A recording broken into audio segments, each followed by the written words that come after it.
diversas ocasiones. Yo, para presentar su libro, que lo hará él, por tanto, yo voy a hablar de este otro, simplemente porque aquí me lo he leído este fin de semana largo y he recordado algunos datos nuestros y otros que ponen aquí para entender un aspecto que yo creo que va a detallar y que a mí me interesaría especialmente que lo mostrase, que es hasta qué punto somos dependientes del petróleo. No creo que seamos nada conscientes de ello. Por eso quiero dar algún dato. De los nuestros, Ana Carrasco, que es la jefa de la oficina de la Reserva de la Biosfera, tenía el empeño de hace mucho tiempo y ya hace unos años que se habla aquí de la campaña Lucha con el plástico. Vale, solo el plástico, y mira que es versátil, mira que lo utilizamos para muchas cosas, yo creo que en exceso, pero solo pensando en la utilidad real que tiene el plástico y que deberíamos cuidarlo, que sepamos que el plástico supone el 8% del petróleo para transformarlo en plásticos y otro 8% para obtener la energía para transformar ese 8% primero. Quiere decir que el plástico ya representa el 16% del petróleo, lo cual es una burrada. El otro dato que leía en este libro, de Jorge Rietzmann, por cierto, que es bueno hablar de él, el apellido quizá no le suena a muy español, pero es un filósofo español, ensayista, poeta y otras cuantas cosas. Este libro nos lo regaló a Ana y a mí hace un tiempo y yo me lo leí el otro día. Entonces aquí recuerda un par de cosas valiosas. Dice, el 50% de las proteínas que comemos en el planeta, supongo que se refiere al mundo más desarrollado que podemos utilizar esas cosas, pero en general piensen ustedes, una parte del gas, ese hidrocarburo gaseoso, se utiliza para generar fertilizantes. Y también del petróleo salen muchos pesticidas. La producción alimentaria actual pues depende de mucho del petróleo. Y solo entendiendo este dato, y es que el 70%, o más, no me acuerdo ahora mismo del dato, el 70% o más del nitrógeno que está en nuestro cuerpo porque hemos comido alimentos que lo contienen y nosotros lo usamos para nuestras estructuras, depende del gas. Está tan artificializada la producción alimentaria hoy en día que también depende mucho del petróleo. Yo diría que ese es el problema. Y pensando en puros términos de energía, anoté aquí, pues cuando me acabé el libro, y decía este dato, este ya no es del libro, pero lo apunté aquí porque me interesaba. Hace ya unos cuantos años, Jeremy Rifkin, en su libro La economía del hidrógeno, planteaba una lata de cereales, un paquete de cereales, contiene como alimento 270 calorías. El granjero que lo ha producido ha gastado 10 veces más energía petrolífera. Luego la dependencia es extraordinaria, pero el libro de Jorge habla de muchas otras cosas. Vamos a darle la palabra. Bueno, muchas gracias, Kino, por la presentación. Muchas gracias por la asistencia. Realmente con un día así no sé qué hacéis aquí, teniendo aquí el mar que tenéis y la temperatura que tenéis, pero bueno, doblemente gracias por querer escucharme un ratito, ¿no? No pretendo aburriros mucho, realmente me interesa más debatir siempre con vosotros para ver qué es lo que os inquieta del mundo de la energía en general. Pero os voy a contar de dónde surge la idea de escribir este libro, ¿no? Yo, en mi día a día, por desgracia no tengo mucho tiempo ya para hacer cosas, ¿no? Soy de las personas que andamos desbordadas, ¿no? Y no tengo tiempo ni para responder correos electrónicos, ni en fin. Lamento también si alguna vez os habéis intentado poner en contacto conmigo y no puedo, ¿no? Hay gente que me dice, bueno, es que ahora que eres famoso, eres inaccesible. Digo, no, es que siendo famoso o no famoso, mi día tiene 24 horas y lo que pasa es que cuando te diriges todas las semanas a cientos de miles de personas, pues es inevitable que tengas un montón de feedbacks y no puedes responder, físicamente no puedes responder a todos, ¿no? Así que de antemano os pido perdón si en algún momento habéis intentado hablar conmigo y no he estado disponible, porque ya digo que es que no me es posible, ¿no? Pero bueno, en todo esto había participado en un par de libros previamente, escribiendo algún capítulo, alguna cosa así, y la gente de Alianza Editorial vino a buscarme y me dijo el año pasado que quería que escribiera un libro sobre la historia del petróleo, ¿no? Sobre todo les interesaba pues traer a colación de cómo nos explicaban muy bien pues, cosas de todo esto de que sube la gasolina en el puente, entonces la gente se cabrea mucho, aquello que dijo en su día Luis de Guindos, que cuando subía el barril de petróleo el precio de la gasolina en el surtidor se disparaba inmediatamente y sin embargo luego cuando bajaba tardaba mucho tiempo en recuperar su precio original, lo que vino a llamar el efecto cohete y efecto pluma. bueno, en fin, que hay una serie de mitos ahí que además a la gente sorprendió cómo había bajado tanto el barril desde mediados de 2014, cómo de repente en niveles que ya casi dábamos por asumidos que no volveríamos a niveles de $30 el barril, pues de repente se desploma el barril de petróleo y bueno, pues todo eso qué importancia tenía en la economía española y demás, ¿no?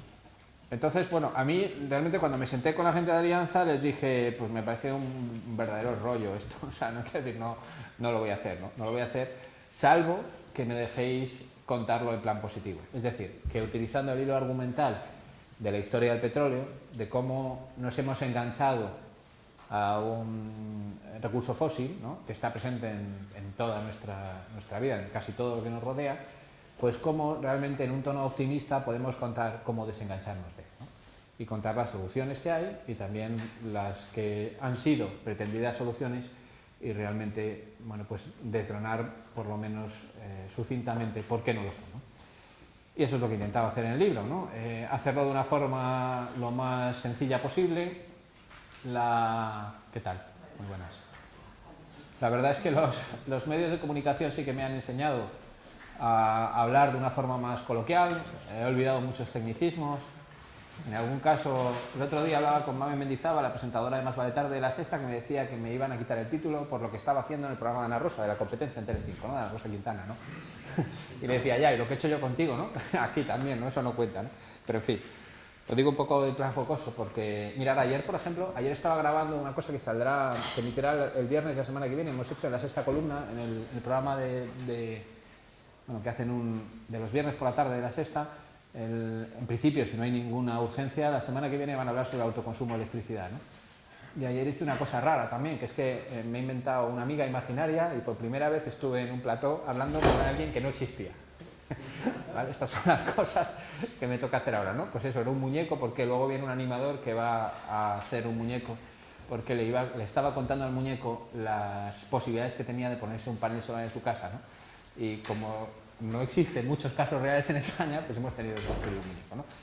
Bueno, os cuento esto un poco así porque, bueno, al final es verdad que eso lo que hace es que bajas el nivel y es lo que intento también hacer en el libro, ¿no? Que cualquier persona pueda por lo menos familiarizarse con el mundo de la energía, no solamente con el mundo del petróleo, sino que tenga una idea de lo que es el fracking, de lo que es el gas, de qué potencial tiene las renovables, de las verdades y mentiras que se pueden achacar a la energía nuclear, tener un poquito de cultura sobre la historia del petróleo y sobre la dependencia que tenemos, sobre qué posibilidades hay, por ejemplo, también de comprarse un coche eléctrico, o si la electrificación del transporte es o no una solución a la enorme dependencia del petróleo, en particular en el sector del transporte, que es donde es el rey, etc., ¿no?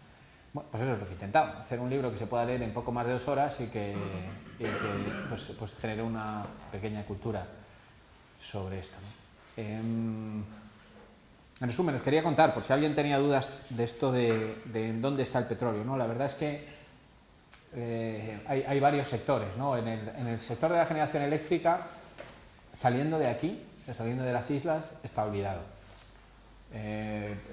Bueno, yo diría, salvo en algunos países en vías de desarrollo, prácticamente nadie en la OCDE utiliza ya derivados del petróleo para producir electricidad, salvo en los territorios insulares, ¿no? Esto en la península no queda ninguna central eléctrica de fuel ya, desde hace años.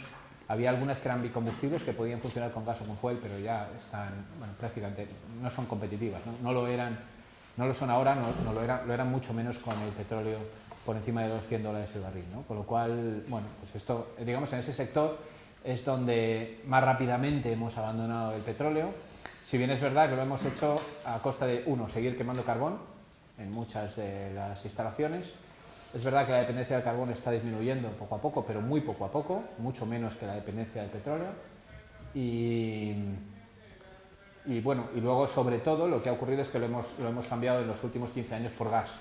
Estamos utilizando un combustible que también es fósil, que lo que ocurre es que por kilovatio hora emite del orden de la mitad de CO2 que el petróleo, pero bueno, pero al final es un combustible fósil y no es una solución, ¿eh? Ya adelante, varias veces me he entrevistado aquí en varios medios autonómicos sobre el conflicto que hay en el gas, no en esta isla, pero sí en Gran Canaria en particular y en Tenerife también.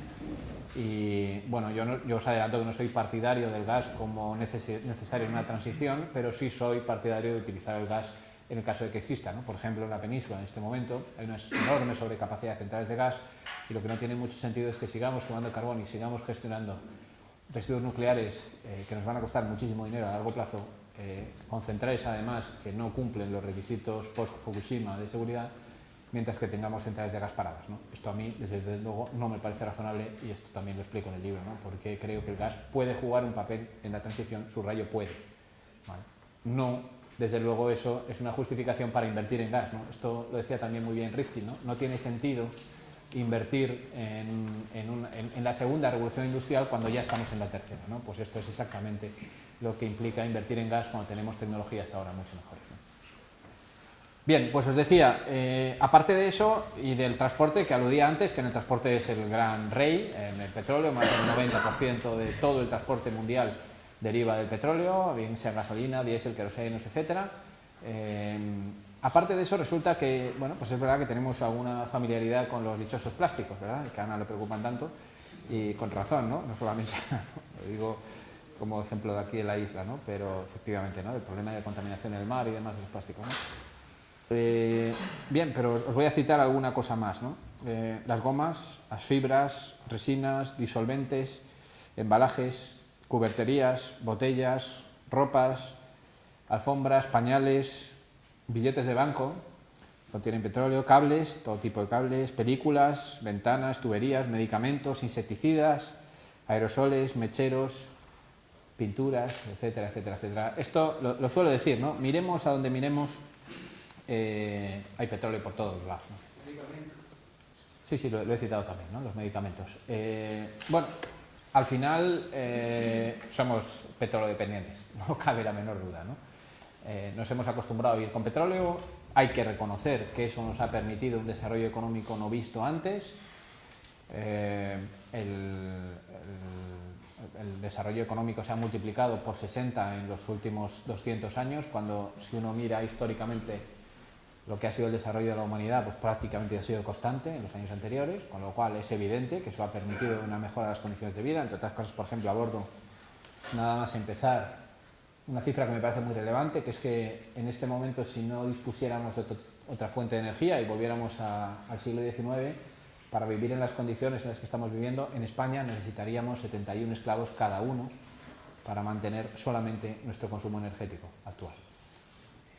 Hablo del principio del siglo XIX, donde había esclavitud y donde la gente obtenía la energía por esa vía, ¿no? Sé que es duro también hablar de esclavitud, pero bueno, es para poner una comparación que nos haga ver, pues eso, el enorme consumo de energía que tenemos en este momento comparado con lo que ha tenido la historia de la humanidad en los milenios anteriores, ¿no? Bueno, pues esto es lo que hay, o sea, nos ha permitido esto, pero tiene unas enormes desventajas, ¿no? En primer lugar, ha sido el mayor trasvase de divisas de la historia entre los países netamente consumidores, como es el caso de España, y netamente productores, como son muy conocidos los países de Oriente Medio. Y este trasvase de divisas tiene muchísima complejidad económica, ¿no? Por ejemplo, cosas que hemos observado después de la caída del petróleo en 2014, ¿no?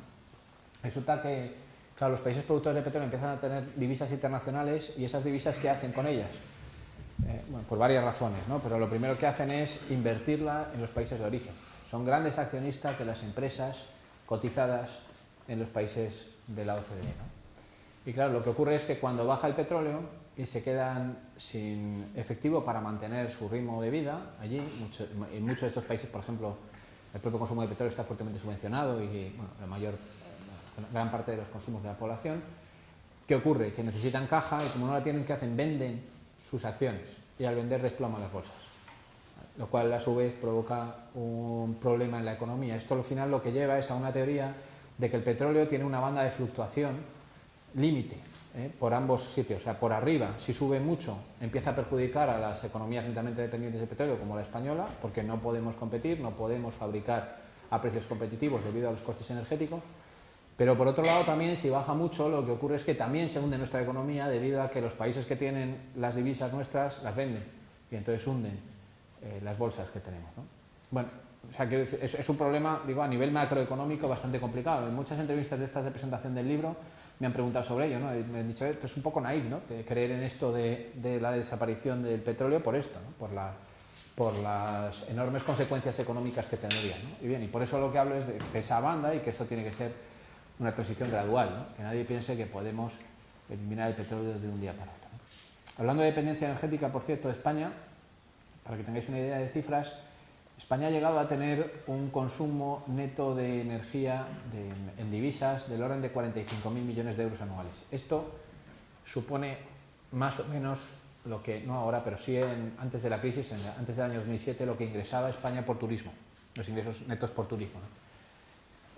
Lo cual quiere decir, esto lo utilizó en su momento el Shah de Irán en las primeras crisis del petróleo de los años 70, hablaba de que había que subir el precio del petróleo porque los americanos lo que estaban haciendo es devolverles productos fabricados con su energía a un precio mucho más alto, y que él se negaba a que esto fuera así. Entonces le subía el petróleo para al final recuperar ese petróleo en forma de productos elaborados a un precio más razonable, más equilibrado con el petróleo. Bueno, pues en su misma forma de pensar, lo que estaríamos haciendo es que los turistas, en vez de estar veraneando en Lanzarote o veraneando en Valencia, en realidad es como si estuvieran veraneando en Arabia Saudí, porque el 100% de las divisas que ingresamos por turismo las estamos dedicando a comprar carbón, a comprar petróleo y a comprar gas, lo cual es una auténtica salvajada. Y eso explica, entre otras cosas como que yo he denunciado mucho a través de las redes sociales, principalmente, también en los medios de comunicación, cuando, por ejemplo, en las campañas electorales de hace 2 años, de las elecciones de finales de 2015 y también de 2016, del año pasado, se habla de economía y del crecimiento de la economía española, y se habla con mucha ligereza, y yo no observo en los candidatos mucho interés en profundizar en las enormes consecuencias que ha tenido la bajada del petróleo en el leve crecimiento de la economía española en los últimos años, ¿no?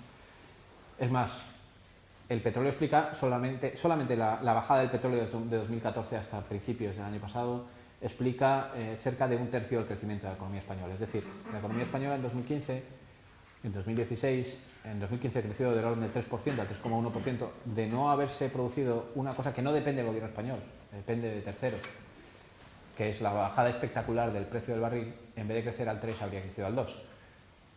Que la economía española crezca al 2% en vez del 3%, lo que implica es que hay mucha menos creación de empleo. De hecho, hay normalmente destrucción de empleo, con lo cual ese hecho solamente hubiera sido pues, de una enorme importancia a la hora de elegir, por lo menos a la hora de los discursos electorales que tuvieron lugar al final de 2015. Bueno, eso explica algo tan cotidiano para nosotros como el IPC, algo que nos afecta en todo, nos afecta a los salarios, nos afecta a las pensiones, nos afecta desde luego en la cesta de la compra, ¿no?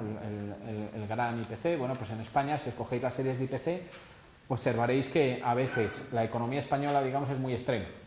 O tiene IPCs muy altos en comparación con la media europea, o tiene IPCs muy bajos. De hecho, el año pasado, no sé si ya recordaréis, porque se nos olvida rápidamente, que llegamos a tener durante un largo periodo de tiempo IPCs negativos. Los precios decrecían en lugar de crecer, ¿no? ¿Por qué se explica esto? Pues sencillamente porque mientras que la Unión Europea en promedio tiene una dependencia de petróleo por encima del 50%, nosotros tenemos una dependencia por encima del 80%. Bueno, quiere decir que por cada kilovatio hora de energía total, no solamente eléctrica, sino total que consumimos, más del 80%, más de 0,8, lo importamos del exterior, mientras que la Unión Europea es poco más de 0,5.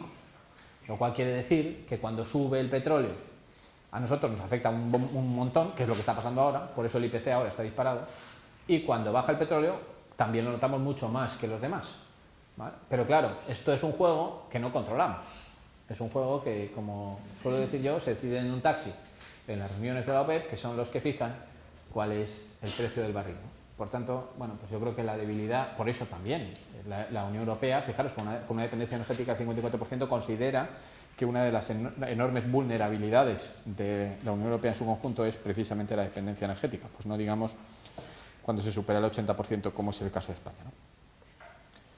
Bueno, pues esto es lo que tenemos. Tenemos, digamos, un punto de partida, donde yo diría que no es muy halagüeño, después de casi 200 años. Por cierto, una cosa importante, nos dicen, ¿pero tú crees que vamos a dejar realmente de depender de petróleo? Digo, no tenemos más remedio. Y entonces entramos en la famosa teoría del pico de Haber, ¿no? De que es que se va a acabar. A mí no me gustan las teorías agoreras, creo que la gente además no se la convence por la vía del apocalipsis, ¿no? Pero bueno, la realidad, o sea, me da igual. En este momento la Agencia Internacional de Energía estima que las reservas convencionales de petróleo darían para unos 70 años de consumo.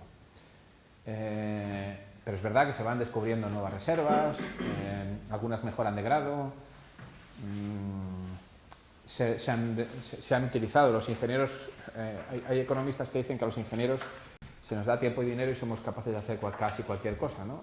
En fin, no estaría muy de acuerdo con casi cualquier cosa, pero es verdad que hemos desarrollado técnicas que, por ejemplo, antes eran impensables, como perforar en alta mar y extraer petróleo, ¿no? Por supuesto con accidentes y con un montón de problemas medioambientales, pero se ha hecho, ¿no? Cosa que antes tecnológicamente era inviable, ¿no? También el famoso fracking, me dedico un capítulo del libro exclusivamente a esa última técnica de extracción que se lleva desarrollando en los últimos 10 años, sobre todo en Estados Unidos, que es extraer las últimas gotas de petróleo y de gas que hay en el subsuelo y que no están en bolsas porque no han quedado,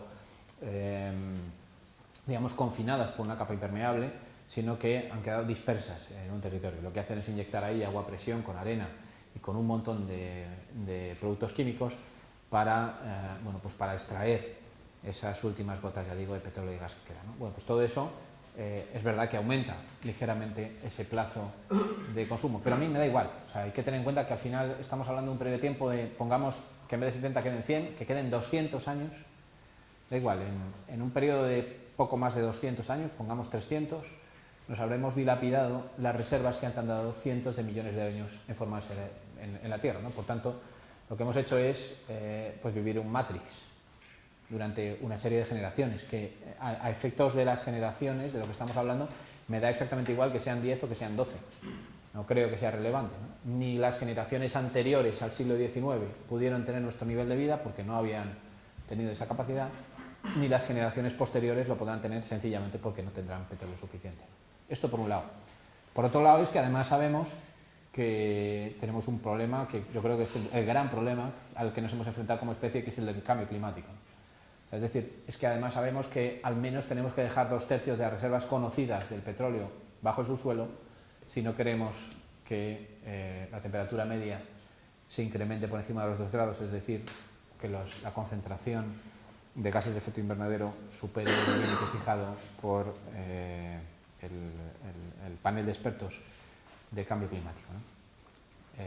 Digamos el límite de no retorno. Entonces, bueno, pues tenemos otro límite importante, yo diría mucho más próximo que el anterior, por lo cual simplemente, ya no por un respeto histórico de conservación del planeta, que creo que deberíamos tener todos, sino sencillamente por un criterio de egoísmo, de mantener nuestra propia especie en el planeta. Hay que decir que todos estamos bastante de acuerdo en que por mucho cambio climático y por mucho que sigamos quemando combustibles fósiles, la Tierra no va a desaparecer. Lo que es posible es que desaparezca la vida humana en la Tierra, ¿vale? Por tanto, hablamos de un problema de nuestra especie y, por tanto, bueno, pues yo creo que ese es un segundo gran criterio, pero, y esta es la parte optimista del libro, además es que yo creo que nos podemos felicitar por una vez como especie porque hemos encontrado una solución, y la solución se llama renovables, ¿no? Yo lo que hago en el libro es hablar también de, aparte del fracking y todo esto que os digo, de bueno, todas las técnicas de exploración de petróleo, hablar de la energía nuclear, que es la gran promesa desde los años 80, y de los grandes problemas que tiene la energía nuclear, ¿no? Permitidme daros dos... bueno, aquí la verdad es que no tiene mucho sentido hablar en las siglas de energía nuclear, ¿no? Pero bueno, para que veáis que tampoco ni siquiera es una solución en el ámbito continental, ¿no?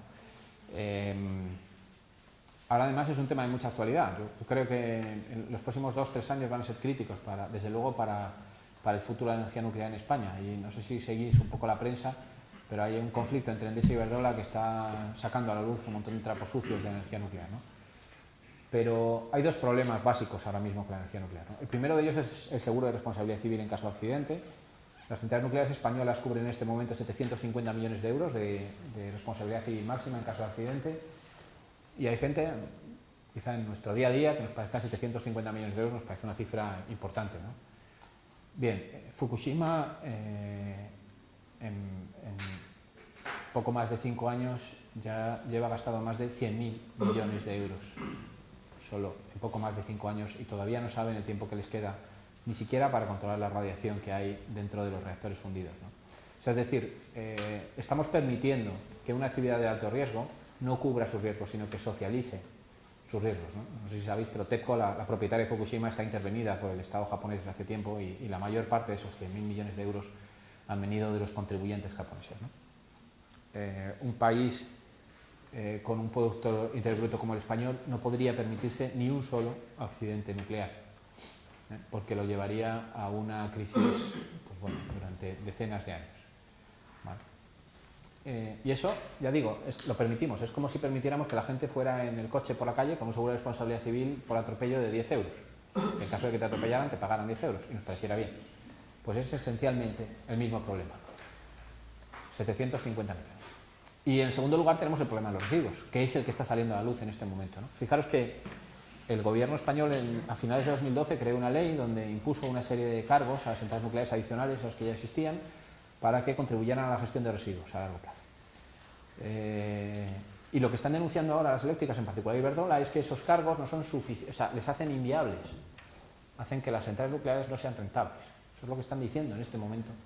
Ya digo, en particular el presidente Iberdrola hace menos de un mes, en la Junta General de Accionistas de este año. Claro, fijaros en el fondo cuál es el problema. Es que si nosotros dijéramos, bueno, con ese dinero estamos dando una solución de por vida a los residuos y a lo mejor es que el Estado se está quedando con más dinero de la cuenta, a lo mejor el presidente de Iberdrola tenía razón.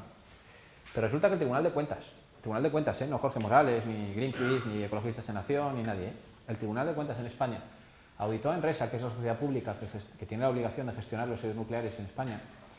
Por cierto, ojo, la obligación no es de las centrales, es de Enresa, es decir, una sociedad pública. Y lo que dijo es que tenía un agujero de más de 1.000 millones de euros.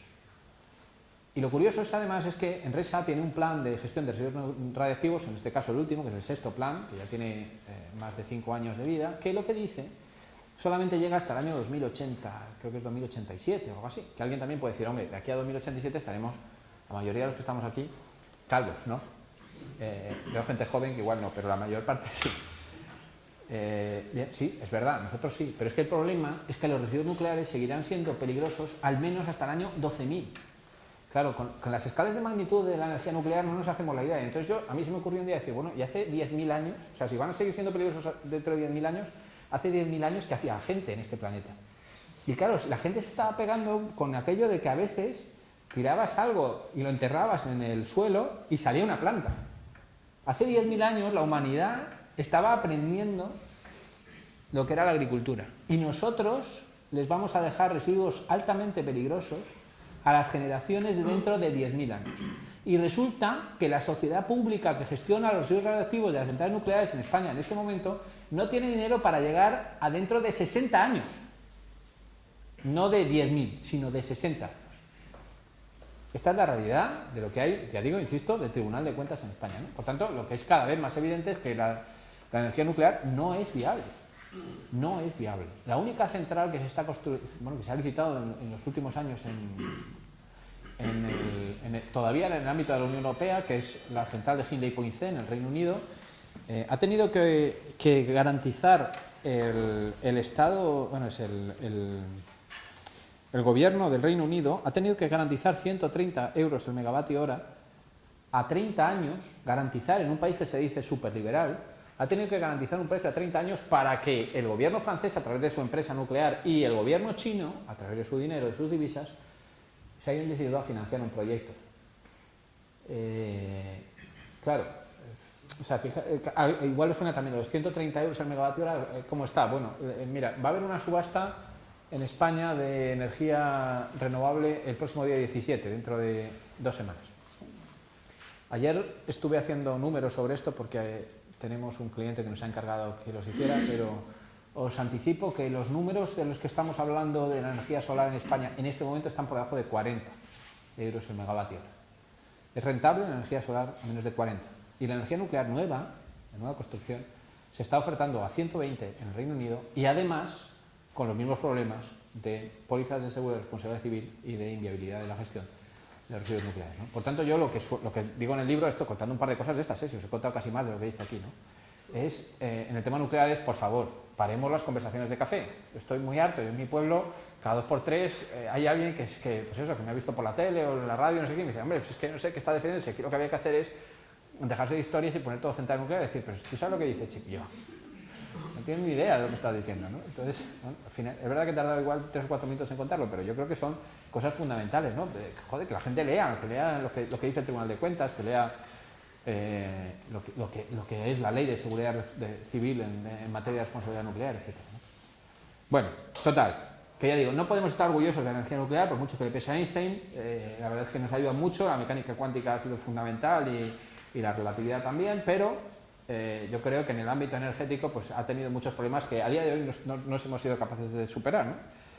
Y además que no hay confianza en que se puedan superar. Esto también es muy bonito, ¿no? Cuando nos dicen, bueno, es que nuclear en España está atrasada, pero hay otros países que lo han hecho mejor. Bueno, Francia tiene un problemón con la gestión de residuos nucleares y Alemania, que es uno de los primeros países que ensayó un almacén geológico profundo, es decir, un almacén a largo plazo, está teniendo un problemón porque ahora mismo tiene una mina de sal que se le están filtrando los residuos nucleares y no sabe qué hacer porque están enterrados los bidones.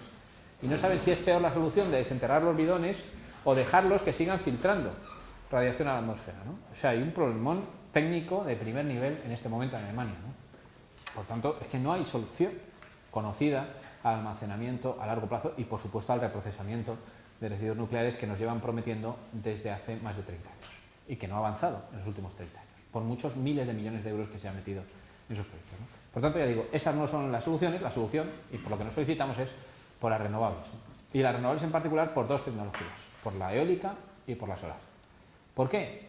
Pues porque este tema de renovables hace unos años, cuando hablaba sobre todo con los políticos, me decía el compañero que hay que construir las casas desde el cimiento y no desde el tejado, hablando de que lo primero que hay que hacer es cambiar las leyes. Yo digo que sí, pero es que por lo menos en España hay que disparar a muchos sitios a la vez, ¿no? Y no basta con ir al Congreso, que yo voy, creedme que voy mucho más de lo que me gustaría, sino que además de ir al Congreso de los Diputados, resulta pues, que hay que concienciar a la opinión pública, hay que hablar con las asociaciones empresariales, asociaciones ecologistas, con los movimientos sociales, hay que hacer un montón de cosas más, ¿no? Bien, pues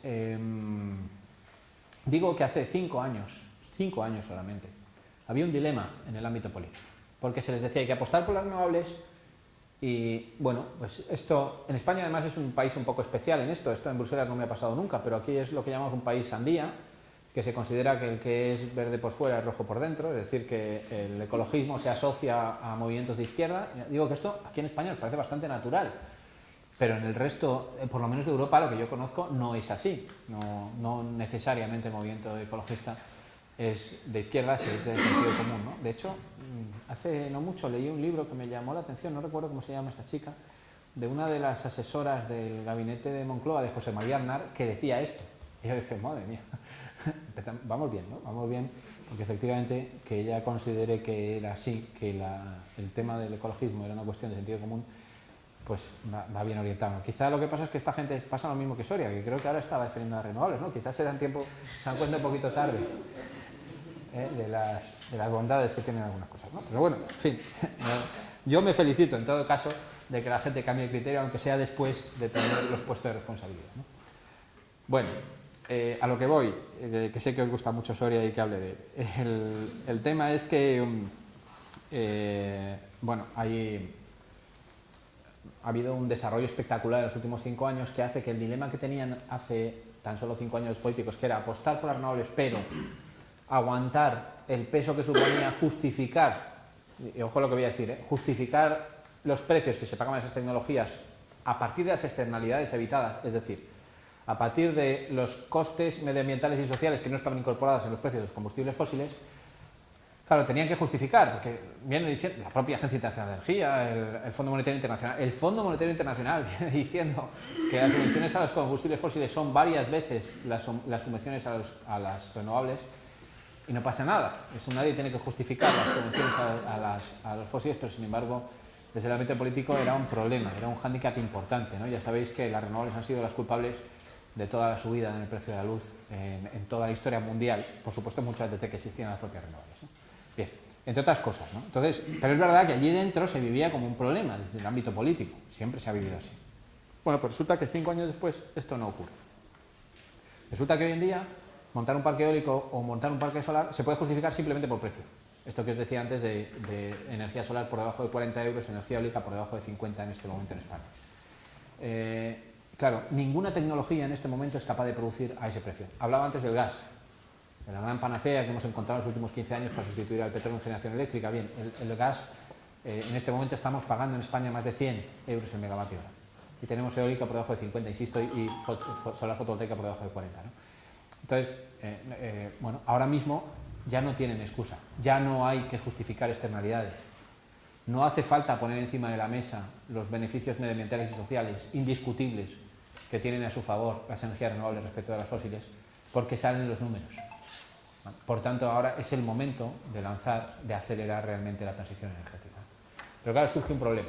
Si os fijáis, además, esto nos lo van vendiendo por televisión muchas veces en los anuncios, las grandes corporaciones, ¿no? Hace unos años el mantra era: las renovables son caras, son caras, son caras, son culpables de la subida del recibo de la luz. Ahora el mantra es: las renovables son intermitentes, dicen. Intermitentes son los semáforos. Las renovables serán, en todo caso, algunas renovables no gestionables, porque no siempre sopla el viento, no siempre hace sol cuando le queremos dar al interruptor, ¿no? Entonces, bueno, no os voy a desvelar todo, porque si no yo os contaría todos los libros, no lo vais a comprar, pero uno de los capítulos habla exactamente sobre esto, exactamente sobre qué hacer cuando no sopla el viento o cuando no hace sol. Y creedme que hay varias soluciones. Y una de ellas os va a gustar, que es hacer grandes los sistemas, interconectar los sistemas, hacer líneas eléctricas, poner torretas. Esta os va a gustar. Es una, no digo que sea la única, luego Ezequiel y yo ya hablaremos sobre esto en el largo y tendido, pero quiero decir, al final os voy a dar una clave muy sencilla de un estudio que se presentó. Mira, Álvaro Nader, actual ministro, cuando estaba en la oposición, antes de ser jefe de la oficina económica, le pidió a las eléctricas un estudio de realmente si era importante o no hacer aumentar la interconexión eléctrica de la península con Francia. Y las eléctricas no se lo quisieron dar. Y entonces nos lo pidió a los renovables, ¿no? Nos dijo: oye, si las eléctricas no me lo dan es por algo. Y se lo hice yo. Estuve colaborando en una colaboración que hice con la Universidad Politécnica, y hicimos un estudio sobre esto, ¿no? Y por supuesto que salen las cuentas siempre y cuando se regule adecuadamente, que es la clave de todo esto, ¿no?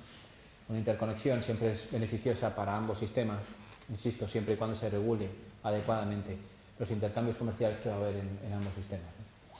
Y digo que en aquel momento, en la documentación a la que accedí para presentar aquel proyecto, vi que había un proyecto en la costa este de Estados Unidos que decía que habían calculado que la incertidumbre que tiene un parque eólico que cubriera toda la costa este, que es una barbaridad, pero toda la costa este de Estados Unidos, la incertidumbre era la misma que la que tenía una central de gas de disparar simplemente porque hubiera algún fallo técnico en la central, ¿no? Es decir, que era exactamente igual de fiable una central eólica de ese tamaño que una central de gas. ¿Por qué? Pues sencillamente porque cuando no había no había viento en la península de Yucatán, había en Canadá, ¿vale? Es decir, al final siempre había viento en algún sitio.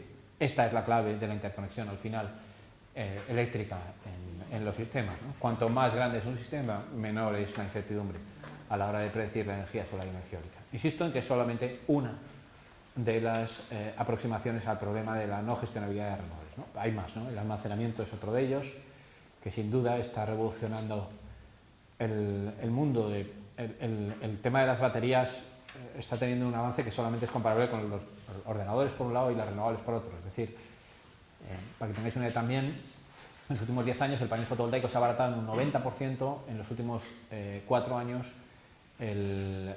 las baterías de ion litio han reducido su precio un 50%. Esto ha permitido que a día de hoy la autonomía de un coche eléctrico sea el doble de la que era hace exactamente 4 años, con el mismo precio. Y esto hace que, bueno, pues que hoy en día el coche eléctrico sea una alternativa. Yo diría que en territorios como este debería ser una obligación utilizar coches eléctricos en lugar de los vehículos de combustión, ¿no? Porque el gran problema, que es la autonomía, pues aquí no es problema, ¿no? Sí, me decís el tema del dinero. Aquí lo analizo y también lo puse en mi blog. Yo me compré un coche eléctrico hace 2 años y ya hice cálculos de que me salía más barato. Me salía más barato. Otra cosa es que es verdad que requiere un mayor desembolso inicial, pero sale más barato. Al final, si haces las cuentas de todo lo que es el gasto por mes de coche eléctrico, te sale más barato, ¿no?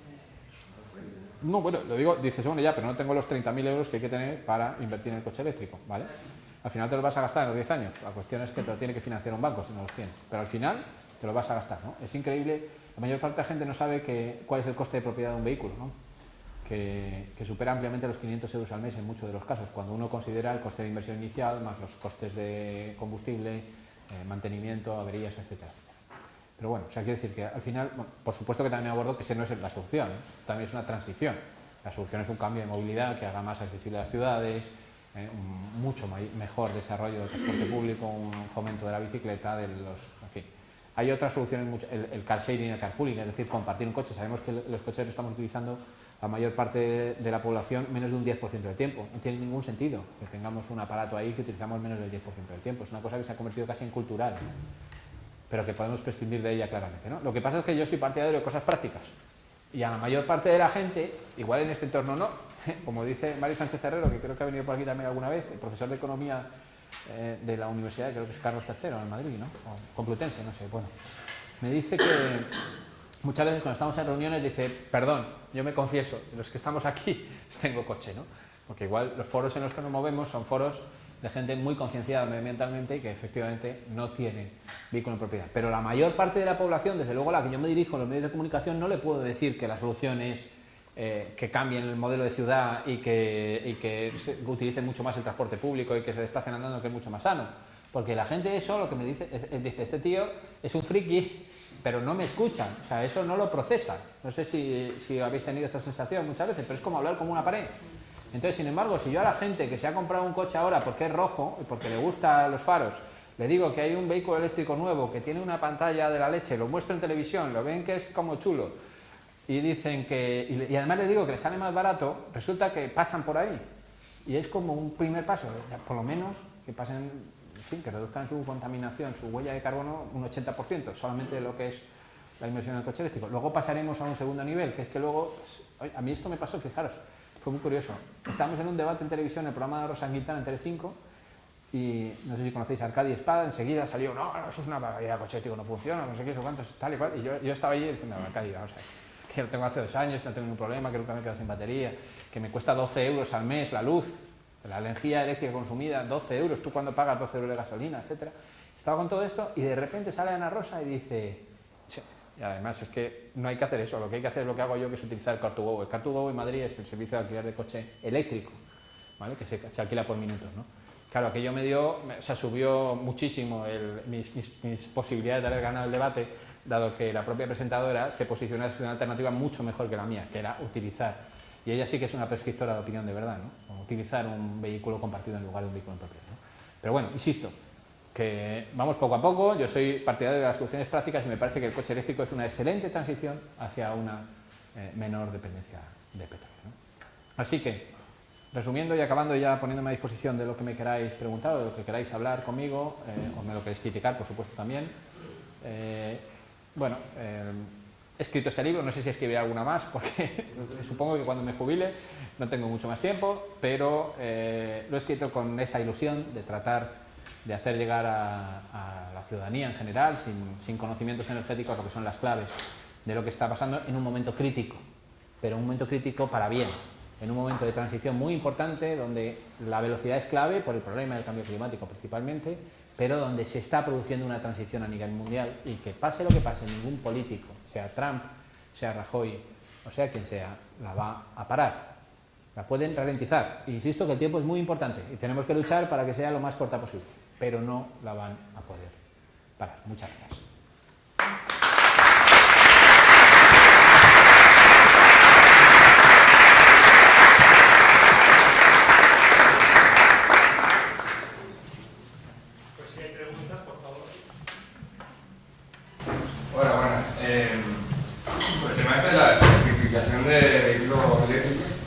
Es un tema que me interesa bastante en una asociación que tenemos de tecnólogos aquí en Arrecife. Y claro, como solución práctica para una transición y más en una isla con Lanzarote parece como que el sendero va a seguir. El tema es también lo del coste, ¿no? El coste inicial. Si compras un vehículo nuevo, pero si transformamos la flota que ya hay aquí en la isla y los electrificamos los coches, yo sé que es un tema de que los coches antes pesan más, pero es que aquí tampoco hay una autonomía de 200 kilómetros, si la isla tiene 100, ¿no? El problema es todo este tema de que si hace falta la firma de un ingeniero, todo este rollo legal para legalizar las cosas, para que tenga un paso por la ITV, ¿me entiendes? Al final es un poco, digo yo, hablar como con la pared, con el gobierno, ¿no? Porque poner unos mínimos tan altos para un taller de aquí que cualquier chaval, si con un curso bien de inducción de vida y acceso a los materiales, se podría hacer en un garaje do yourself, ¿no? Pero claro, después sale por el coche con eso y eres un ecoterrorista para un policía, ¿me entiendes? Entonces, o sea, si hay que electrificar toda la flota de vehículos, vamos a tener que mirar para otro lado, porque... Yo te digo que cada vez que ha habido algún incendio de una batería de un coche eléctrico ha sido viral por todas las redes sociales. No quiero pensar que haya algún problema con un vehículo de estos artesanales, hibridado de forma, pues eso, más o menos particular en un taller. Sí. ¿Vale? O sea, yo entiendo, a ver, no sé exactamente lo que te pedirá el gobierno también. Ya, pero quiero decir, sí. O sea, no sé si habéis visto, por ejemplo, también el tema de Tesla, del autopilot y todo esto, de los sistemas autónomos de conducción, todo lo que está también pasando allí, pero o sea, cada paso que se da en el mundo eléctrico es un problemón. Estamos luchando contra un lobby enorme. Así que aquí, por ejemplo, también es bastante partidario del autogás, bueno, ciertas empresas que tienen interés en ese mundo. A ver, yo no puedo defender que la gente se haga artesanalmente una transformación de su coche. Si hay quien lo hace y el gobierno de Canarias, respetando la seguridad de todos, que es lo que tiene que vigilar, pone más trabas, pues estoy de acuerdo contigo y habrá que pelear para que esas trabas se eliminen, ¿vale? Pero, en fin, me parece, yo desde luego lo veo un camino muy arriesgado, porque en cuanto tengáis un solo problema, vais a salir en todos los periódicos, un solo problema. Y es muy injusto, yo lo sé que es muy injusto, porque hay miles de problemas con los vehículos de combustión convencionales que no salen en los periódicos y que la gente está acostumbrada a quedarse tirada o lo que sea, pero en cuanto a eso tenga un problema, va a tener un impacto enorme.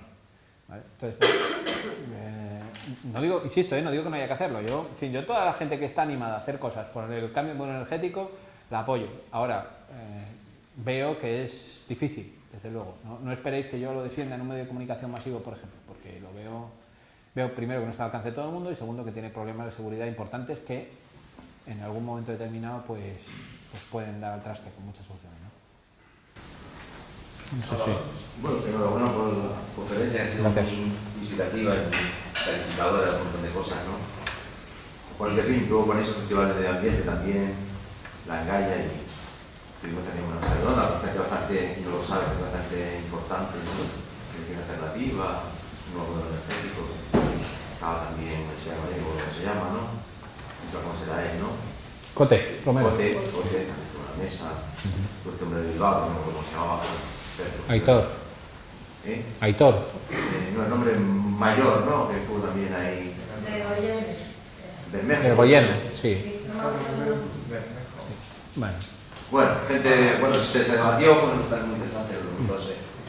Y yo siempre incido también, por supuesto, en la dependencia total que tenemos. Yo lo documentaste, todo lo que está aquí, pues, tiene presencia sobre lo que estamos tocando, ¿no? El coche, todo. Pero también creo que tiene unos costes, y parece a lo mejor una cosa menor, pero para mí me parece importantísimo, quizás porque yo tengo una batalla contra lo que es el paisaje, ¿no? Una batalla en el sentido de lo importante que es el paisaje. No solo como un fenómeno de fuera, que algo bonito, sino como algo interior, ¿no? El paisaje interior también, ¿no? Es un placer, una armonía, ¿no? Entonces, yo he visto en Galicia, en sitios, en parques naturales, parques eólicos de montañas preciosas destrozadas, porque claro, el parque eólico también lleva unas infraestructuras, ¿no? Unas líneas, un abastecimiento, ¿no? Hoy precisamente venía un artículo sobre un parque eólico en el Rico de Famara, que me parece que es una burrada, ¿no? Es una zona protegida, de llaves, parque natural, bueno, en fin. Que el gobierno de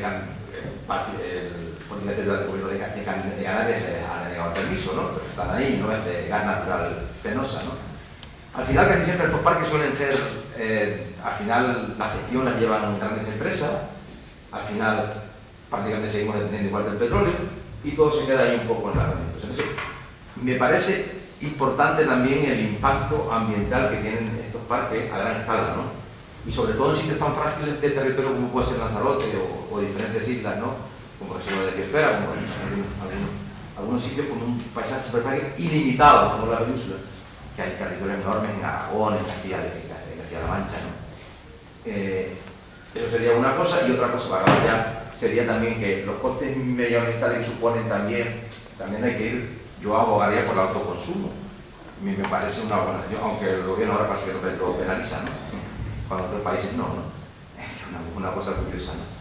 Pero claro, para producir todo eso, pues los molinos, también se necesita energía, y normalmente esa energía también viene del petróleo, ¿no? Y ya es un tema que yo creo que me parece muy importante. Y bueno, es eso. Bueno, la energía esa viene del petróleo dependiendo de la matriz energética que tenga cada país. Si partes de un país que tiene ya una matriz 100%, por ejemplo, si fabrica los molinos eólicos en Costa Rica, que tiene prácticamente un 100%, ¿no? La energía eléctrica para producir ese aerogenerador ha venido de esto, ¿no? Es decir, el proceso se va alimentando y cada vez hay mayor proporción de renovables que a su vez permiten construir más renovables, ¿no? Esto por un lado. Y luego, a ver, lo otro es indiscutible. Y esto y además yo creo que es un gran debate que tenéis aquí en la isla, ¿no? Pero lo que te diría es qué alternativa prefieres. Es decir, yo sé que cualquier actividad humana tiene impacto ambiental. Y en particular sé que la energía eólica tiene un impacto visual relevante. En algún caso un impacto sobre las aves dependiendo de la zona donde esté. Ahora bien, tampoco hay que llenar toda la isla de Lanzarote de parques eólicos, pero según los estudios que nosotros hemos hecho, para ir liberándonos de esa dependencia energética del petróleo en la isla, hace falta tener parques eólicos. No en el riesgo de Zamara, seguro, pero hace falta tener algunos parques eólicos. Entonces yo lo que os diría es que os tenéis que poner de acuerdo de dónde hay que situarlos.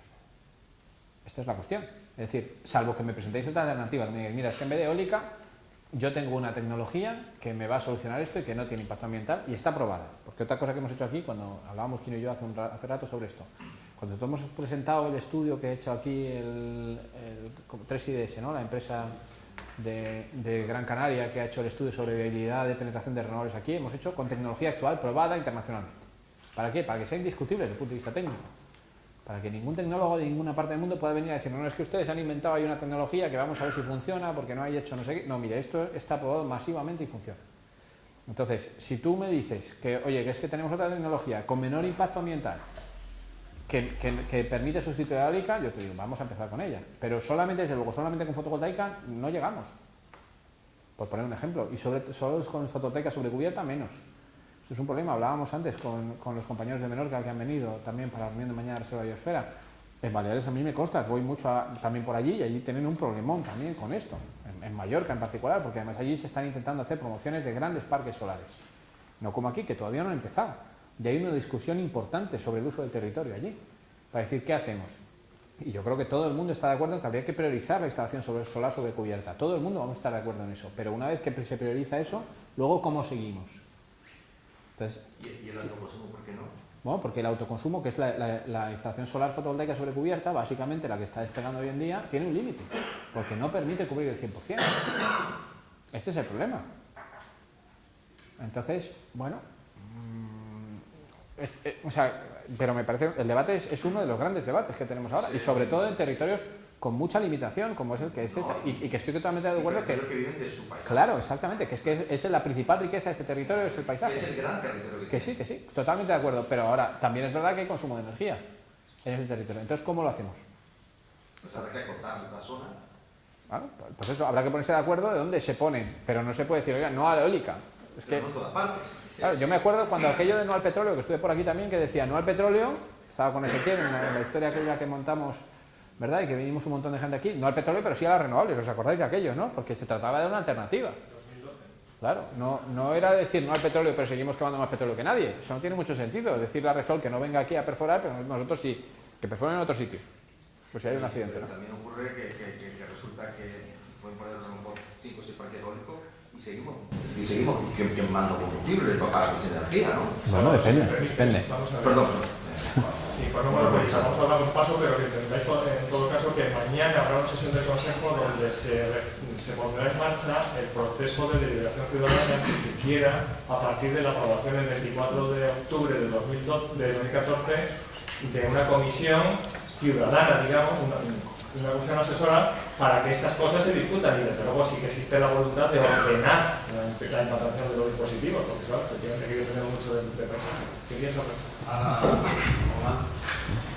Hace 3 semanas se me despertó un interés voraz por la energía solar, pero no porque fuera yo muy ecológico, sino porque aposté todo mi capital a Abengoa. Abengoa es una empresa que en 2014 dedicó 600 millones presentas a su departamento de Lima Asignación. Me acordaba ahora con los 750 de responsabilidad civil. Líder mundial en tecnología solar, líder en megavatio hora, ¿no? Y a raíz de ahí, pues encontré hace una semana el libro del periodista Lalo Agostina, que hace un recorrido sobre el auge del apogeo y el ocaso de Alcoa. Y en un capítulo critica muy ferozmente todo lo que fue la burbuja energética relacionada con la promoción de las energías renovables, aquel primer decreto después de los atentados de Madrid firmado por Aznar, y después un poco los decretos del señor Zapatero. Dice que no se podía haber hecho peor esa legislación. Quiero tu opinión al respecto. La critica, no lo diría buena pluma, pero sí que me quedé con un dato, que a nadie se le ocurrió colocar un tope a esas primas. El gobierno manejaba unos niveles de implantación de energía eólica y de energía solar, pero claro, muy pesa y mucho en estas nuestras, en el negocio, y todo el dinero especulativo se puso a hacer plantas eólicas y plantas solares. Tu opinión sobre si se hizo bien o si se pudo haber hecho mejor toda esa legislación para motivar o para impulsar, si hay análisis comparativo, que siempre es bueno, qué se hace en el resto del mundo para promocionar la energía limpia. Y la segunda pregunta, si me permites, es que yo no puedo con el pool energético y las subastas. El otro día lo leí, ¿no? Entonces, lo que quería entender, y a ver si das un poco de luz, se divide en franjas horarias y resulta que el precio de la energía más cara en esa franja horaria marca el precio de toda la energía vendida en una hora. Bien, eso, que es lo que me interesa a mí, bendito dinero, ¿favorece a las energías solar o no? Y lo que más me interesa es qué futuro ves a la energía solar y a mi pobre Abengoa. Muchas gracias. Bueno, cada pregunta requeriría una charla de una hora, ¿eh? Ahí te voy a remitir, me vas a permitir la autocita, pero para la primera pregunta di una conferencia en la universidad, en la Escuela de Ingenieros Industriales, que está publicada. Yo publico casi todas las presentaciones que hago en SlideShare, en la red de presentación, de compartir presentaciones, y hay una que habla sobre las renovables, presente y futuras renovables de allí, de la Universidad Politécnica. Yo creo que tiene un par de años, ¿no? Y comparaba precisamente la evolución de las renovables en España y en Alemania, ¿vale? Por tener dos referencias de cómo se han hecho las cosas, ¿no? Y otra referencia más, hace un par de semanas, en otros programas donde colaboro, en Espejo Público, de Antena 3, el de Susana Griso por la mañana, me llaman por la tarde, oye, ¿qué haces? Y tal y cual, pues ya estoy tomando aquí algo. Pues que necesitamos que le grabes unas preguntas a Miguel Sebastián, que viene mañana a tomar café, ¿no? Y que grabe una pregunta, y dice, sí, pero no tenemos cámara, grábatelas tú con el móvil, ¿no? Y estaba allí en un restaurante y me la grabé con el móvil. Luego no sé cómo lo hacen, la verdad, en la tele. Luego quedó, creo, yo no lo vi, pero creo que quedó medianamente bien, porque claro, pasaban los camareros, había ruido y tal, lo quitaron. Lo digo un poco para suavizar el tema. Pero las preguntas que le hacían finas sobre todo sobre esto, ¿no? Porque Miguel Sebastián, entonces ministro de Energía en la época de Rodríguez Zapatero, cuando aquel boom de las primas solares en el año 2007-2008, él siempre ha criticado que se le fue de las manos porque las comunidades autónomas eran las que tenían la posibilidad de autorizar las instalaciones, y autorizaron mucho más de la cuenta, ¿no? Claro, vamos a ver. Como en todo, se hicieron cosas bien y se hicieron cosas mal. Vale. No es normal que en el año 2008 la mitad de paneles fotovoltaicos del mundo vinieran a España, a un país que históricamente no había hecho renovables. Mira, cuando yo estaba en el Consejo Consultivo de Electricidad de la Comisión Nacional de Energía en el año 2004, y se estaba analizando lo que luego acabó siendo ese decreto, el 436-2004, el primer decreto que fomentó realmente las renovables en España, se puso una prima muy alta a la energía solar porque los objetivos que había de energía solar nunca se cumplían en España. Nunca. Sistemáticamente se incumplían. Se cumplían los de eólica, los de hidráulica, los de biomasa, pero los de solar era una tecnología como no acaba de arrancar. Y por más que poníamos precio y más precio, aquello no arrancaba. De repente lo que ocurrió fue que el panel empezó a abaratarse drásticamente y, como siempre, la legislación va muy por detrás de la realidad. Y lo que pasó es que pilló el toro. Entonces, pilló el toro en una situación en la cual pues había una legislación muy mala, en el sentido de que había un límite temporal en el cual si tú tenías una planta construida el 27 de septiembre de 2008 te daban una prima altísima. La prima, a ver, no es que fuera desorbitada, era la misma que Alemania, con una diferencia. Como eran euros por megavatio hora, te pagaban lo mismo, 450 euros por megavatio hora aquí, 450 euros por megavatio hora en Frankfurt. ¿Qué ocurría? Que el dinero de los fondos de inversión se vino a Almería y no a Frankfurt y a Arico también. ¿Por qué? Pues muy sencillo, porque aquí se producía un 50% más que en Frankfurt. Y como te pagaban por megavatio hora, la misma inversión, o incluso menos, porque aquí el personal salía más barato que poner en Alemania a la gente construir plantas fotovoltaicas, pues resulta que con la misma inversión inicial pues producías un 50% más de energía y por tanto un 50% más de dinero. Esto es lo que pasó y no se ajustó suficientemente bien. Pero el principal problema fue el efecto llamada, que es lo que yo pregunté el otro día a Miguel Sebastián y que creo que, yo no, insisto, no lo vi, pero creo que no le gustó mucho la pregunta. ¿Por qué? Porque al final lo que yo le decía es, muy bien, si las comunidades autónomas autorizaron más de la cuenta, no sé qué, cuántos, pero usted era responsable de una cosa, que es que el empresario en España sabía que si la planta se acababa el 29 de septiembre de 2008 tenía 450 y se acababa el 30 tenía 50. Es decir, perdía el 90% de la retribución. Claro, ese salto era tan brutal que hacía que la planta fuera una ruina inmediatamente, que lo que ocasionó fue que hubiera gente, claro, es corrupción, está saliendo ahora, ha salido este fin de semana, casos de corrupción en Castilla y León relacionados con la trama eólica y la trama fotovoltaica. Corrupción, los papeles empezaron a valer dinero, cosa que es nefasta en cualquier actividad. ¿Por qué? Porque como en España cuesta 6 meses construir un parque solar, pero cuesta 48 meses obtener los permisos para construir el parque solar, lo que ocurrió es que la gente que tenía avanzado 40 meses el parque solar y había que acabar el 30 de septiembre de 2008, vendía los permisos de los 40 meses que había pasado a precio de oro, al precio suficiente como que, para que valiera lo mismo que en Alemania. Al final se obtenía la misma rentabilidad con Alemania, 50% más de sol en España que en Alemania. ¿Por qué? ¿Quién se quedó con ese dinero? Claro, ese es el problema de siempre. En este país siempre ocurre lo mismo cada vez que hay algo de esto, ¿no? Entonces, claro que se hicieron cosas más, claro que la legislación era manifiestamente mejorable, claro que se lo dijimos a Miguel Sebastián, los que estábamos allí en aquel momento, y a su secretario de Estado de Energía, que era una barbaridad. ¿Sabéis lo primero que le dijimos cuando llegó al poder? Porque a él lo nombraron en abril. Dijimos, tienes un problema urgente, como no saques una legislación ya, esto va a originar un efecto de llamada que va a ser un desastre para España, ¿vale? Bueno, como luego, entre que viene el ministro, los primeros 100 días, luego el verano, no sé qué, la legislación de lo que pasaba del 30 de septiembre en adelante salió el 26 de septiembre. Se publicó en el Boletín Oficial del Estado 3 días antes de la fecha límite. Cuando a mí me consta que había paneles que se trajeron en avión, pero en avión no en bodega, sentados los paneles. Claro, si es que era una auténtica barbaridad. Eso, o sea, claro, yo soy el primero en criticarlo. Cada vez que alguien me dice sobre esto, digo, se hicieron mal, claro que sí, se hicieron mal muchas cosas en aquel momento. Ahora bien, ¿cuál es el problema que ha tenido España? Que como aquello lo hicimos mal, entonces ahora la energía solar la tenemos defenestrada. Y entonces ahora hay impuesto al sol, ahora en la subasta, el año pasado sacó el gobierno una subasta, la primera vez que ocurre. En el ámbito internacional, la fotovoltaica está batiendo todos los precios en todo el mundo. El año pasado el gobierno saca una mini subasta y saca una subasta eólica y de biomasa y no permite que compita la fotovoltaica. ¿Y esto? ¿Por qué? Si es la más barata, ¿no quiere usted abaratar el precio de la electricidad? ¿Vale? ¿Por qué? Porque lo que hay ya es un estigma social sobre el tema de la energía solar por lo que pasó en el año 2007 y 2008 que nos cuesta 2.700 millones de euros todos los años. Este es el problema que hay en este momento. O sea, es decir, es algo que una cosa mal hecha en el pasado lo que nos impide es desarrollarnos en el presente y en el futuro.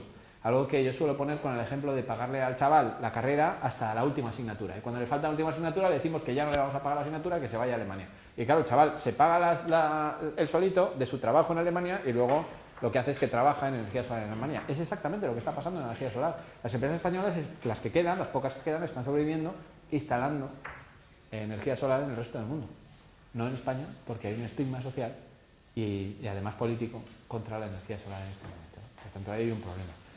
Sobre el tema del pool, y voy terminando porque si no, no doy tiempo para más. El tema del pool es un desastre, pero, a ver, primero porque sí que es como toda la concepción neoliberal. El mercado eléctrico, la subasta esta que llamas de que marca el precio de la tecnología más cara, el mercado eléctrico está concebido desde una óptica 100% liberal, donde hay competencia perfecta. Y en un mercado con competencia perfecta funcionaría. Porque ¿sabes lo que pasa? Lo que pasa es que si todo el mundo cobra el precio de la central más cara, lo que hacen es que ofertan su coste variable marginal, es decir, al coste variable, no teniendo en cuenta los costes fijos, de la última unidad en producción. ¿Por qué? Porque cualquier ingreso adicional sobre eso les permite recuperar parte de sus costes fijos. Entonces, la gente oferta, en competencia perfecta, oferta a coste marginal. ¿Qué ocurre? que eso de forma natural lo que hace es que elimina las tecnologías más caras. ¿Por qué? Si tú ofertas a 70 y ves que tu compañero es capaz de ofertar a 60, dejas de ser competitivo porque no entras, sencillamente. Porque él lo que hace es que construye más y más plantas a 60. ¿Cuál es el problema en España? Que no hay, está lo más lejos posible, yo diría, de la competencia perfecta. Hay un oligopolio que controla la oferta y además hay centrales inframarginales, es decir, centrales que tienen unos costes variables muy por debajo de los normales, que están subvencionadas y que no tienen capacidad de entrada, como por ejemplo la nuclear y por ejemplo la gran hidráulica.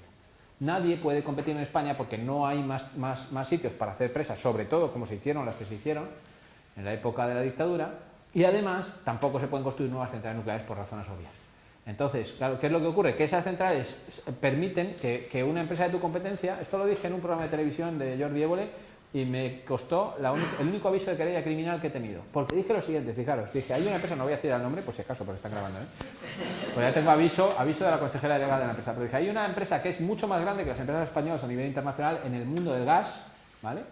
Y esa empresa se ha ido de España, teniendo centrales de gas. Ha vendido sus centrales de gas en España porque no podía competir. Digo, ¿cómo es posible que una empresa que tiene mucha más capacidad de competir se vaya porque no puede competir con Endesa, Iberdrola y Unión Fenosa? Que con perdón son mínimas, comparadas con ella, son despreciables en el mercado de gas. ¿Cómo es posible que no pueda competir en su negocio tradicional? Muy sencillo, porque no tiene centrales hidráulicas y centrales nucleares. Entonces, ¿qué ocurre? Cuando el precio del mercado se pone en 60 y el gas necesita 100 para cobrar, estas empresas pueden meter gas suyo. ¿Por qué? Porque tienen centrales que tienen costes de 20, que son las nucleares y la hidráulica, que les permite compensar, con 40 de beneficio pueden compensar las pérdidas que tienen el gas. Pero el señor que viene de fuera, que solo tiene centrales de gas, no puede compensar nada. Así que lo que hace es que le vende la central de gas a Unión Fenosa, a Endesa o Iberdrola para que hagan el negocio que tienen que hacer con la central de gas. Esto es lo que ha pasado en España. Entonces es un desastre, o sea, el sistema marginalista es un desastre. Y me dices, ¿y en ese ámbito cómo funciona la energía solar? Digo, pues peor, fatal, eso es lo que estuve ayer. Ayer estuve hasta las 2 de la mañana haciendo los numeritos de la famosa subasta porque se mete en la subasta todo eso, la energía solar. Y funciona fatal porque es una tecnología que no tiene costes variables. Entonces, si no tiene costes variables, tú cuando montas un parque solar, ¿a qué precio ofertas en un mercado loco como este? Pues a precio cero. ¿Quiere decir que vas a cobrar cero? No, quiere decir que no juegas a fijar el precio. Quiere decir que cualquier cosa que te den te vale porque ya que tienes construida la planta tienes el dinero enterrado.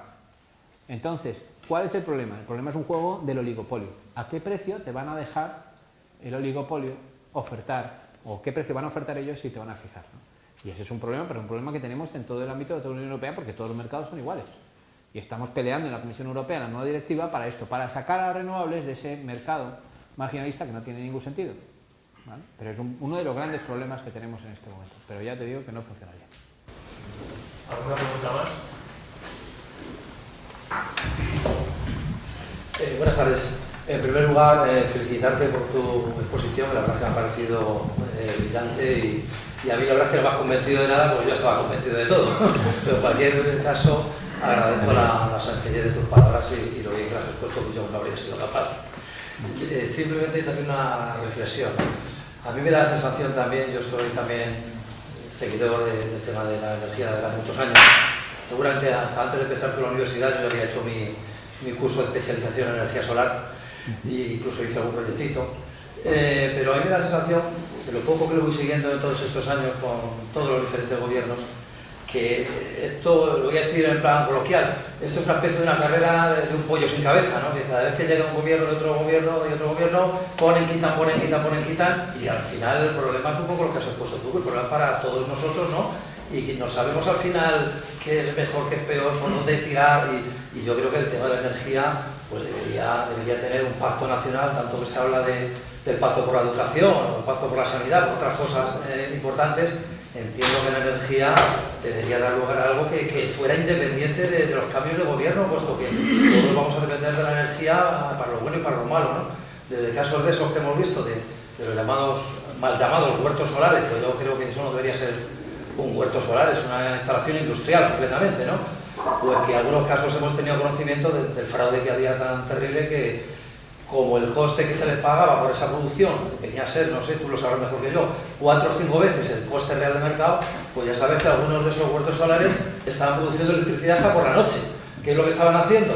Conectar generadores de gasolina o de gasóleo para por la noche seguir produciendo y cobrar esas primas. O sea, un fraude total por todos lados, ¿no? Entonces, claro, yo entiendo que la idea era buena, ¿no? Y digamos el fin, ¿no? Era el ideal, pero claro, luego llegan los fraudes estos que al final de fondos públicos estamos pagando todos esos fraudes. Y eso, claro, llega un momento que eso se hace una pirámide y no puede ser, ¿no?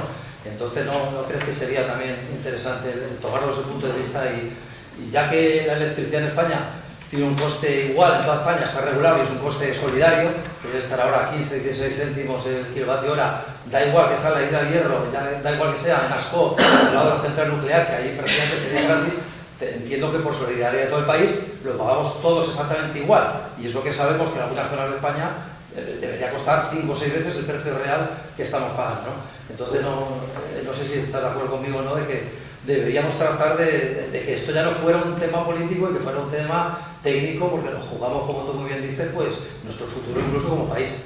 Nada más, gracias. Bueno, muchas gracias por la felicitación. En esa línea es en la que estamos trabajando aquí. O sea, es decir, por eso precisamente aludía antes a que hemos hecho un informe técnico lo más indiscutible posible para que sirva no solo para el equipo de gobierno actual del Cabildo, sino para todos los que puedan venir, porque es un plan a 20 años, ¿no?, a 25 años, ¿no? Entonces, claro, es una cuestión tiene que ver con lo que se decía antes del modelo Sandía, es decir, lo de las renovables no puede ser un tema de modas, tiene que ser un tema de costes, de análisis técnico y decir, mira, esto es a lo que se puede llegar y bueno, y luego tiene una parte social muy importante que es la de ponerse de acuerdo de dónde se van a implantar, ¿no?, que no es menor. O sea, ahí totalmente de acuerdo. En el Pacto de Estado, en el ámbito estatal, bueno, yo peleo por él, llevo tiempo abogando por él, pero en la práctica es muy complicado. Muy complicado, y me he hecho fotos con los políticos muchas veces ya, y es muy complicado hacerlo, porque no hay cultura en España de los pactos de Estado, en general no hay cultura de pactos, mucho menos de pactos de Estado, y es muy complicado porque cada partido político intenta luego ponerse la bandera de que lo ha hecho él. Esta es la realidad de lo que me pasa siempre, y tengo que andar con un cuidado que no os podéis imaginar, es como los niños pequeños, casi, tengo más problemas, sí, tengo más problemas en el Congreso que en la guardería. De verdad, porque no me hagas cosas como, por ejemplo, llamar a un periodista y contárselo antes de la cuenta. Si hemos quedado que la rueda de prensa es a las 11, no se lo cuentes a las 10. ¿Sabes? Pues cosas de esas. O sea, hay que secuestrar a los que van a intervenir en el sector, porque si no, se van de ahí. O sea, en fin, bueno. Es que hay muchos problemas que tienen que ver con la cultura, ¿no? Dicho esto, tengo que desmentirlo del tema de la producción nocturna. Esto fue un tema que sacó El Mundo de una forma muy sensacionalista y luego inmediatamente se demostró que había sido un problema de estimación por parte de Iberdrola, o sea, es decir, y salió la presidenta entonces de la CNE, Maite Costa, a desmentirlo una semana o 10 días después. Lo que ocurre es que el desmentido, el titular en El Mundo fue en primera página y el desmentido fue en una columna, ¿no? Pero lo que pasaba sencillamente es que es verdad que se detectó producción nocturna, pero porque entonces los contadores de los parques solares, no todos ellos eran horarios, y Iberdrola lo que hacía es que repartía la producción entre una serie de horas, y lo que hizo sencillamente fue equivocarse en el reparto de producción en una de las zonas de Castilla y León, y ya está. Y no fue más allá, y jamás se ha detectado ninguna producción nocturna de ningún parque solar en España.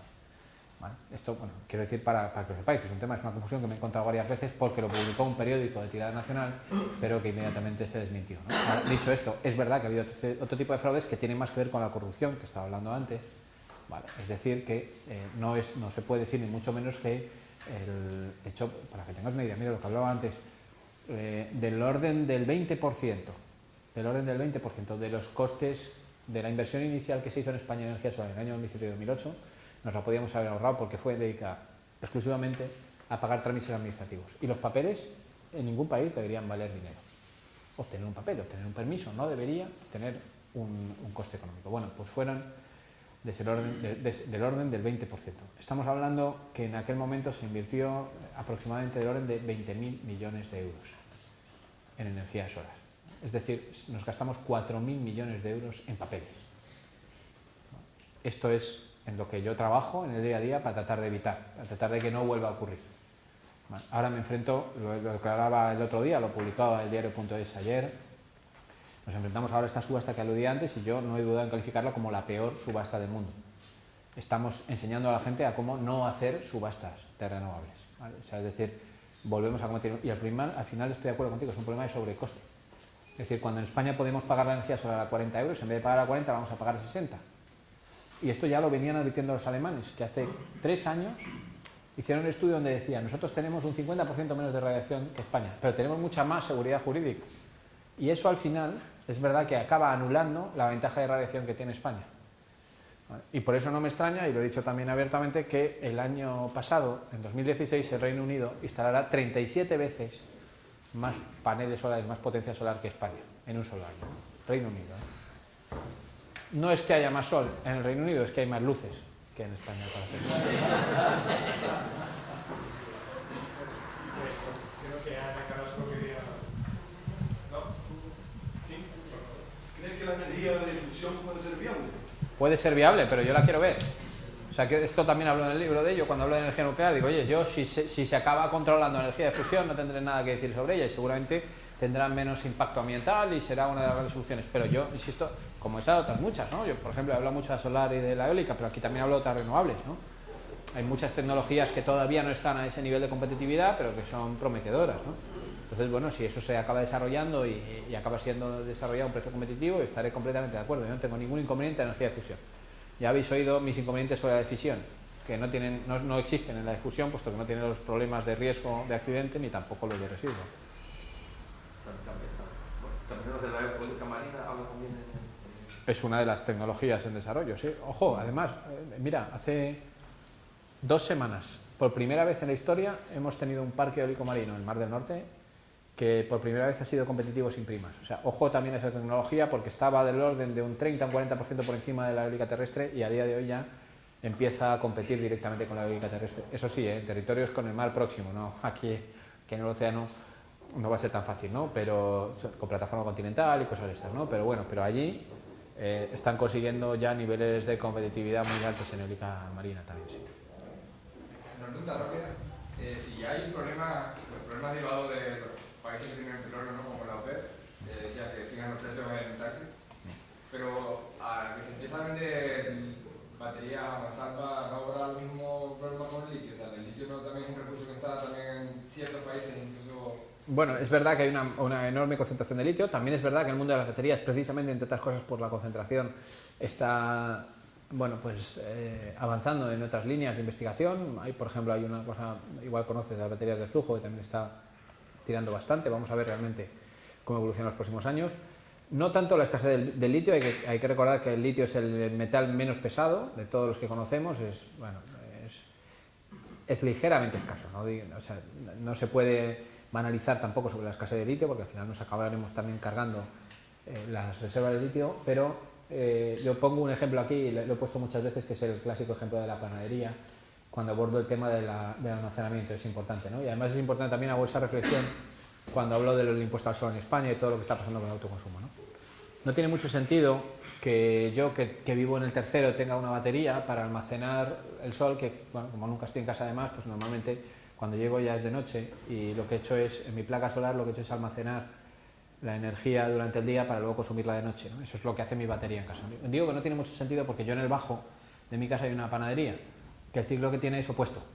La panadera llega a las 6 de la mañana y se va a las 3 de la tarde, que es cuando cierra, ¿vale? Por tanto, lo que hace básicamente es que consume energía por la mañana y la almacena por la tarde. Entonces, entre la panadería y yo, si nos ponemos de acuerdo, podemos tener una sola batería y ser mucho más eficiente, porque cuando yo no estoy en casa, lo que hago es que le doy mi energía a la panadera y al revés, cuando ella no está trabajando, me la da a mí, ¿no? Entonces, con este ejemplo tan sencillo, lo que hago es tratar de acercar a la gente el problema de que efectivamente hay un problema de escasez de litio, ya digo, relativa, ¿eh?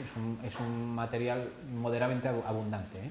Una materia prima, ¿no? Pero que también tiene mucho que ver con cómo hagamos las baterías y cómo gestionemos las baterías. Si cada uno nos dedicamos a poner nuestra batería para no utilizarla nunca, para tener la mayor parte del tiempo cargada o descargada, pues claro, entonces tenemos un problema, ¿vale? Si utilizamos las baterías de forma inteligente y además utilizamos un reciclaje razonable después de las baterías que lleguen al final de su vida útil, no tenemos tanto problema con ellas, ¿no? Y esto además combinado con el tema del coche, que es una de las cosas que, por cierto, tenemos aquí pendiente de avanzar, las famosas tecnologías de las que también hablo en el libro del V2G, es decir, no solamente pensemos en las baterías estas Tesla que se han puesto de moda para tenerlas muy bonitas en casa, ¿vale? Sino que aparte de eso, resulta que hay una batería clásica que la tenemos en el coche y que nos puede permitir que el propio coche no solamente utilice esa batería para alimentarse a sí mismo, sino para también servir de backup de las renovables, es decir, cuando sobre renovables que se cargue el coche de más, digamos que tengamos un exceso de batería en el coche para que cuando tengamos el coche enchufado en casa, que es lo normal,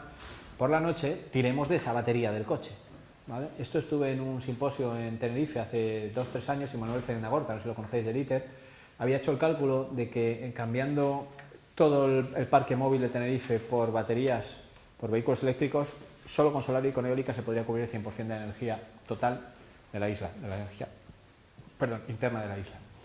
Es decir, no necesitaríamos ninguna cosa más que solar, eólica y baterías en los coches. No haría falta ninguna batería adicional.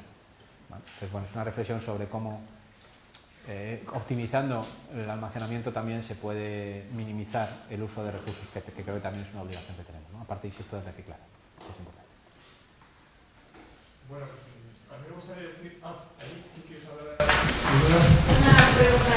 Sí. Me gustaría conocer su opinión. Hay mucha gente otras personas que también hablan de esta misma problemática, que además de apuntar hacia un cambio, ¿no? Como apuntas hacia la energía renovable, también nos puede plantear un poco el tema del coche eléctrico, ¿no? ¿Es una transición hacia otra cosa o es ya la meta? Y hay gente que apunta además a un decrecimiento, ¿no? Me gustaría saber cuál es tu posicionamiento respecto a eso, si las energías alternativas son ya una sustitución que nos permite un crecimiento ilimitado o si aún con energía alternativa el modelo respondería a un planeta de recursos.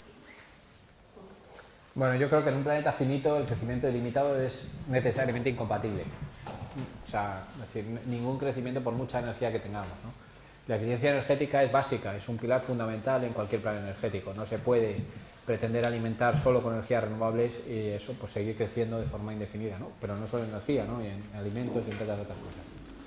Pero bueno, o sea, quiero decir, el modelo yo claramente no me defino como decrecentista, pero tampoco creo que podamos tener un crecimiento ilimitado, ¿no? Esto por un lado. Y bueno, luego sobre el tema de la transición, lo he citado antes, ¿no? El coche eléctrico no me parece la solución definitiva, ni mucho menos. Creo que es un eslabón y apuesto mucho más pues sistemas de coches compartidos, coches eléctricos pero compartidos, y por diferentes modalidades de transporte, ¿no? Que permitan hacer una combinación más eficiente, ¿no? Esto por cierto no lo he citado, lo que pasa es que hay un inductor clave en este momento en el mundo de la electrificación que tiene que ver con la contaminación a las ciudades, ¿vale? Esto no, he hablado del cambio climático, pero no de la contaminación a las ciudades, pero esto, el tema es que bueno, pues está matando a 3,7 millones de personas al año, ¿no? La contaminación de aire exterior, yo estoy absolutamente convencido, lo he dicho muchas veces, que es la siguiente revolución. En España ya no asumimos que la gente pueda estar fumando aquí, por ejemplo, hace 10 años sí. Bueno, y ahora no asumimos que alguien pueda contaminar nuestro aire interior. Ahora lo vemos como, nos sentimos violentos, ¿no? Esto es una cosa cultural muy rápida, que ha pasado en muy poco tiempo. Pues yo estoy absolutamente convencido que lo mismo va a pasar en las ciudades, ¿no? La cantidad de asmas, ¿no? Estoy trabajando en un proyecto pluridisciplinar con un montón de profesionales de distintos ámbitos, entre otros médicos, y en ese proyecto lo que se ha hecho es un análisis sobre las alergias, sobre las asmas, sobre las anginas de pecho, que tienen que ver con la contaminación directamente, y es enorme el impacto que tiene esto, ¿no? Entonces lo que ocurre es que igual que tenemos el cambio climático para efectos globales, a efectos locales tenemos un problemón con la contaminación que muchas veces no sale a la luz. Yo suelo decir que cogiendo solo datos de la Organización Mundial de la Salud, que son bastante prudentes, no los de ecologistas, que son bastante mayores, en España mueren 6 veces más personas, en España, por el tubo de escape que por el volante. Y sin embargo, los accidentes de tráfico son noticia cada 2 por 3 y los accidentes, bueno, las muertes prematuras por contaminación del aire no lo son, ¿no? Entonces lo que ocurre es que hay un inductor rápido en este momento para acelerar la transición en el vehículo. Y lo que he dicho antes, insisto en ello, es que no es fácil convencer a una sociedad de que haga un cambio de modalidad de transporte tan grande en poco tiempo. Sin embargo, el vehículo eléctrico sí que permite hacer una transición suficientemente rápida. Yo me he aventurado a apostar a que de aquí a 2025 más de la mitad de coches en España que se vendan serán eléctricos. Ojo, porque estamos claramente por debajo del 1% en 2016. O sea que eso significaría un aumento enorme en las ventas de vehículos eléctricos. Pero básicamente lo digo por eso, por el enorme problema, creciente problema que tenemos de la contaminación. Aquí igual lo veis menos, pero en Madrid este invierno por primera vez ha habido restricción de acceso total. O sea, no se podía entrar en el centro de Madrid en un día, ¿no? Con ningún vehículo de combustión, ¿no? Esto, por cierto, para los que tenemos vehículo eléctrico es el paraíso, ¿no? Tenemos toda la calle para nosotros y chuleamos de ello y además vamos con las cámaras de televisión detrás para enseñarlo, ¿no? de lo bien que se está, ¿no? Pero en fin, es una broma en el sentido de decir, oye, ojo, porque cuando hay un debate intenso en las grandes ciudades ahora mismo, pero claro, cuando se llega a eso no es por una decisión política de una locura, es por un problema de salud pública de primera magnitud. Y era una cosa que hace años lo veíamos en China, Nos parecía loco que los chinos iban con mascarillas a la calle, y es que ahora lo estamos viendo en Madrid, en Barcelona, en Roma, en París, en Londres, en todas las ciudades, grandes ciudades del mundo estamos teniendo grandes problemas de contaminación del aire exterior, ¿no? Por tanto, yo creo que ahí sí que el coche eléctrico es una solución inmediata que puede dar respuesta a ese problema. Bueno, por ir cerrando, dos cositas. De hecho, yo quería terminar indicando que hay que tener cuidado con la tecnología. Seguimos imbuidos del mito del progreso y parece que todo se va a solucionar con nuevas tecnologías. Por ejemplo, esto que acaba de decir Jorge, pues ya hay estudios, claro. Las partículas de los motores diésel impactan en nuestro epitelio, en los alveolos pulmonares, agreden a nuestro cuerpo. Y entonces ahora somos alérgicos a pólenes que no éramos alérgicos antes. Es decir, que la tecnología introduce problemas que agravan nuestra relación con la propia naturaleza. Antes no nos causaban ciertos pólenes de especies problemas, alergias, y ahora sí lo causan, porque hay un ingrediente nuevo en la atmósfera y te está haciendo daño. Y en ese sentido, por hablar de las baterías, y termina, cuidado, es que nos parece que somos magníficos inventando cosas, pero se está pensando en el grafeno, en los nanotubos de carbono. Pues ya hay datos que indican que provoca el mismo problema que el amianto. Si no tenemos cuidado con lo que inventamos, y a la escala micro hay un universo entero que estamos queriendo desarrollar tecnológicamente, introduciremos otros problemas. Y en ese sentido, la apuesta, creo yo, coherente con la reserva de la biosfera, y muchas de las cosas que ha hecho Jorge van en esa dirección, porque, por ejemplo, compartir el coche rompe el dominio que tenemos en nuestra cultura de la posesión. Y ya está bien, ya me parece bien. Entendámonos. Hay muchas cosas que cambiar y seguramente volver a depender más unos de otros, a establecer las relaciones comunitarias locales, será probablemente para la institución. En fin, que le demos muchas gracias a Jorge, y mañana que sepan ustedes que tenemos una sesión de consejo abierta al público donde se hablará también de distintos aspectos del cambio de modelo energético. Muchas gracias.